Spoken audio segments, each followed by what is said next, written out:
Come on in, welcome to Idled Out, where we talk all things Survivor. My name is Luke, and today, Survivor Summer School continues with a history lesson on the hidden immunity idol. Of every advantage introduced throughout Survivor history, the idol is by far the most iconic and most game-changing. Sorry, Medallion of Power. Originally introduced as basically a throwaway trinket in the show's 11th season, the idol quickly evolved into a crucial part of the Survivor metagame that players must consider when voting someone out. The idol, if you're unaware, is a pocket-sized talisman hidden somewhere in the game that allows the finder to negate all the votes against them at a single tribal council. It's like the Uno reverse card of Survivor. A well-timed idol play can save an underdog player and completely change the course of the game. Throughout its existence, it's seen buffs and nerfs, as well as constantly developing strategies around finding idols, playing around idols, and playing around idols. That's a lot to take in, so let's take a look at the complete history of the hidden immunity idol, from the admittedly janky introduction in Season 11 to the downright bizarre manner in which players got them in Season 42, and everything in between. All that said, let's dig into the full history of the hidden immunity idol on Survivor. For 10 long seasons, Survivor had no hidden immunity idols to speak of. That's right, once upon a time, players in minority positions had to rely on their social acumen to get out of getting voted out. Survivor said, boo, enough of that. Everything changed with the introduction of the hidden immunity idol in Season 11, Survivor Guatemala. I'll be frank, this was not the most elegant introduction to the hidden immunity idol. It has early installment weirdness written all over it. Shortly after the Yasha and Nakum tribes merged together in Episode 8 of Guatemala, they received tree mail explaining that there is a small idol hidden somewhere in camp that can keep you safe at one tribal council. Considering the last tree mail they got told them how to balance pots on their heads, this is pretty big news from tree mail. Up until this point, only winning an immunity challenge guaranteed your safety. Now you can also find an idol at camp to ensure your safety as well. And which Survivor legend reads the tree mail that officially introduces us to the hidden immunity idol? Okay, that was a trick question. There are no Survivor legends on Guatemala, but it's Lydia. A large part of this episode focuses on players trying to find the idol. They all understood its significance and power right away. The idol isn't actually found until the next episode, though, when Judd wins a reward that comes with a clue to the idol's location. Judd's clue states that the idol is definitely, by far, located up in the trees somewhere. Of course, everyone, including the opposing alliance, asks Judd what his clue said. But Judd's a crafty player. I'm sure he'll come up with a clever, believable lie. Thing is definitely by far on the ground, so to speak. Gary recognizes this all as smoke and mirrors. His suspicion that the idol is not on the ground confirmed when he later sees Judd spending the entire afternoon with his neck craned upwards, looking in the trees, which, as you'll recall, is not the ground. You told the wrong lie to the wrong guy, buddy. Humble landscaper Gary Hawkins knows a thing or two about the difference between trees and ground. The idol this season plays a bit differently than it would in any other season. Idols as we know them now must be played after the votes are cast but before they're read, requiring the idol holder to call their shot. It's not entirely a get-out-of-jail-free card. You have to read the room and deduce that you're getting the votes, lest you waste your idol. The first hidden immunity idol plays more like individual immunity you'd win at a challenge, except it's not public knowledge. In Survivor Guatemala, the idol must be played before the votes are cast, preventing anyone from voting for you at all. It's tough to call this the first successful idol play, but it kinda is. Gary likely did save himself here by playing the idol, but technically no votes were negated, just prevented. It's kind of a tough call. It's like how in Big Brother Season 1, the public voted people out, or how in Lost Season 1, the show was good. Things change.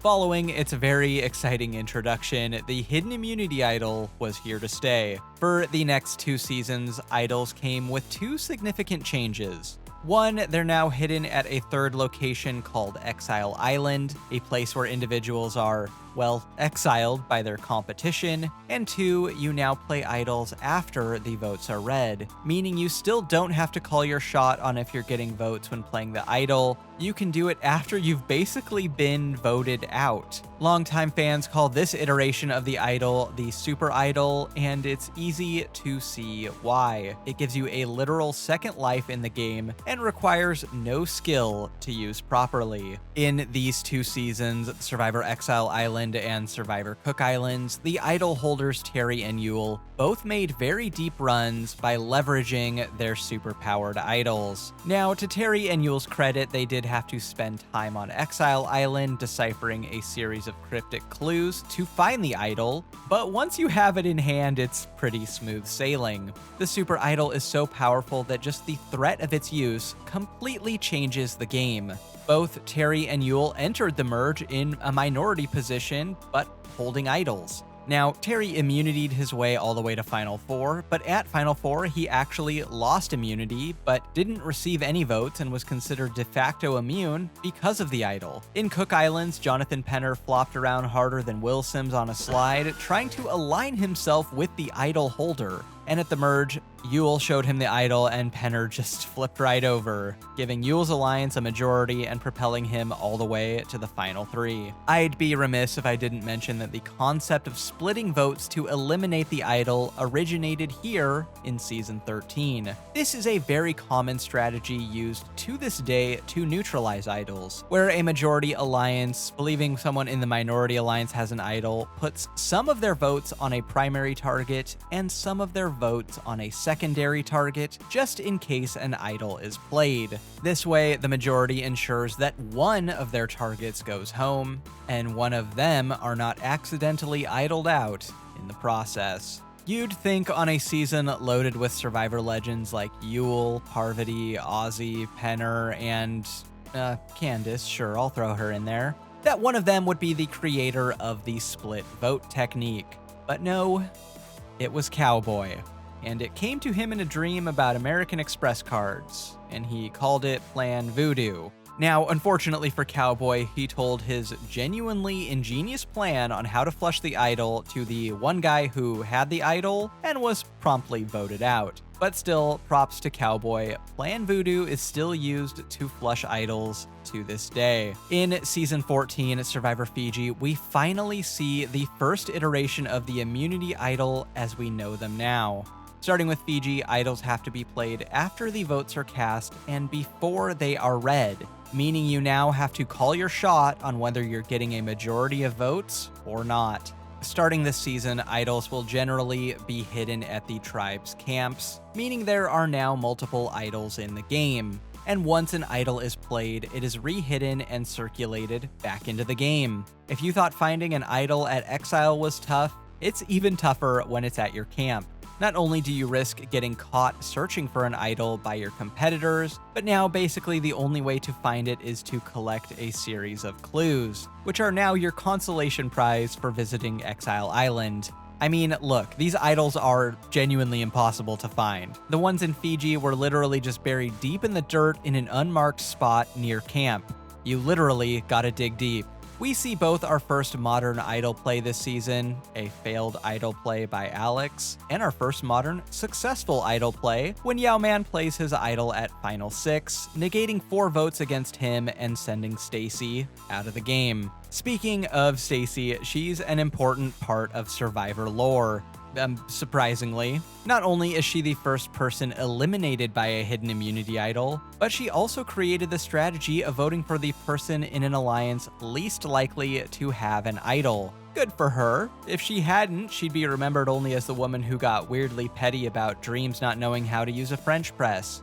Now, in her defense, it is kinda in the name, but still. At Final 9, the 6-person majority alliance of Earl, Yao Man, and the rest want to vote off one of the 4 horsemen, an inaccurately named alliance currently consisting of just 3 horsemen. The Majority Alliance knows that Mookie has an idol, but fears he might play it on Alex, the Alliance's leader. As the majority is debating which of the two to put votes on, out of nowhere, Stacy just blurts out they should vote for Edgardo, the 3rd horseman who's definitely not gonna have an idol played on him. Great idea, you. Edgardo. Another super important part of the idol meta was developed here, and then I promise, unlike current day Survivor, we'll be leaving Fiji. This season, Yao-Man makes the first fake immunity idol ever. Okay, not the first ever, that is either Gary or Austin, but the first ever aired. From here on out, players who find idols will often make a fake idol and bury them where they found the real idol in an attempt to trick other players into thinking they found the real deal when they really got a worthless trinket.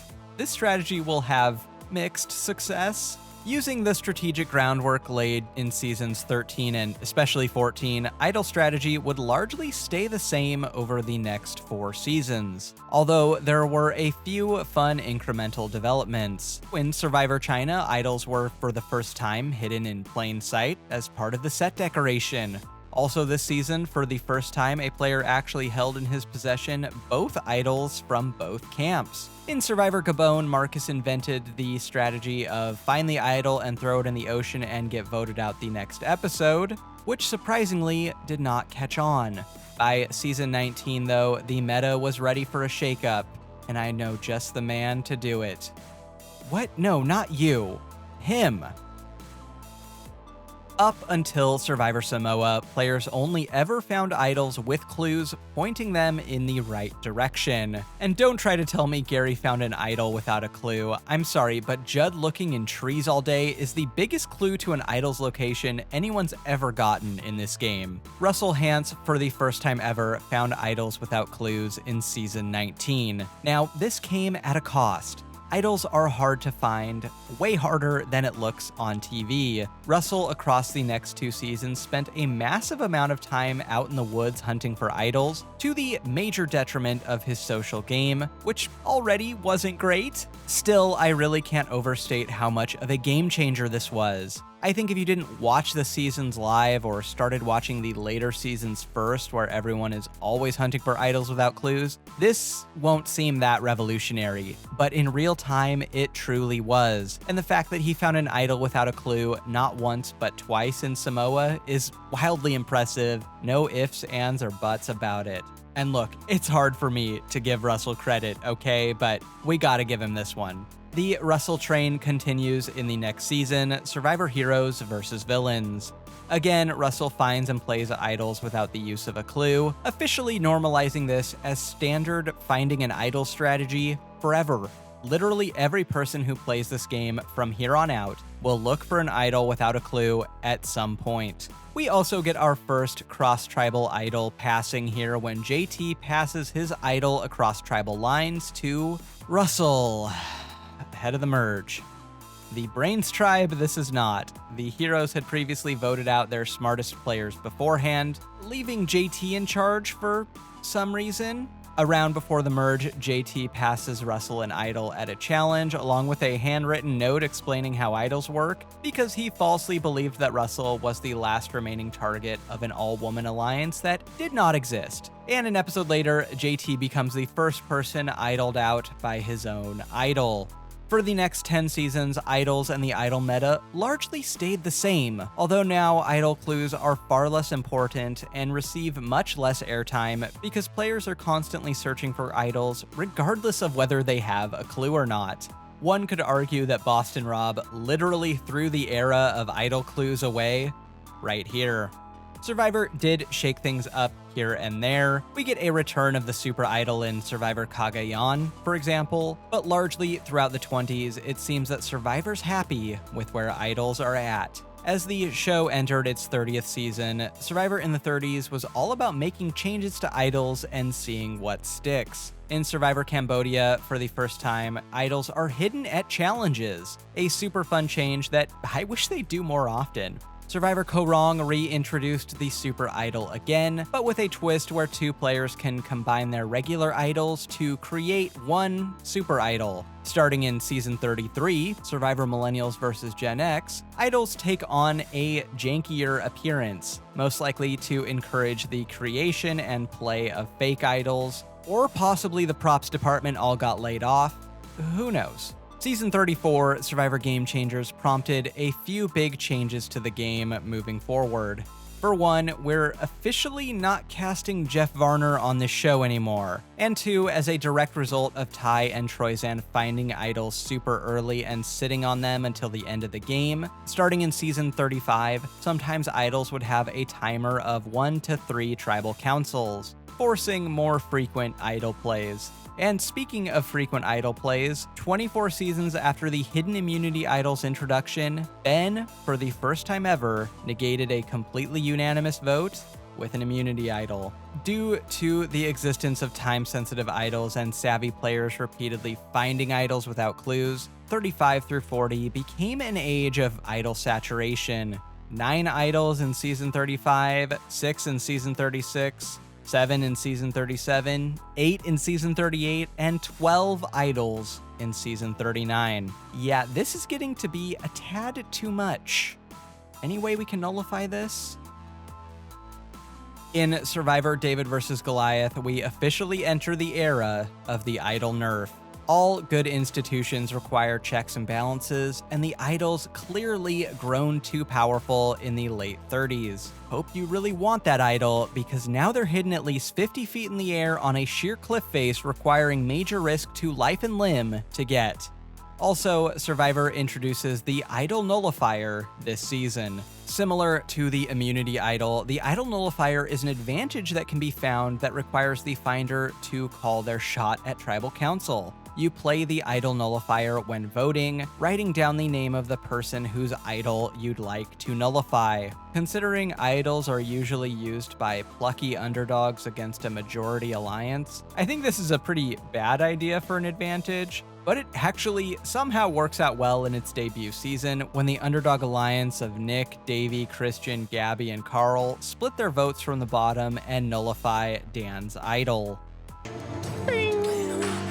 Speaking of Dan's I'd like to see nullified, the Idol Nullifier is a lot less fun in Survivor Island of the Idols a few seasons later. At the titular island, Dean earns the Idol Nullifier in a game of chance, and at Final 5 nullifies Janet's idol and sends her home, officially flushing this season down the drain in the process. The idol nerfs continued into Survivor 41 and Survivor 42. In these seasons, and potentially beyond, idols are basically public knowledge and officially no longer findable at camp.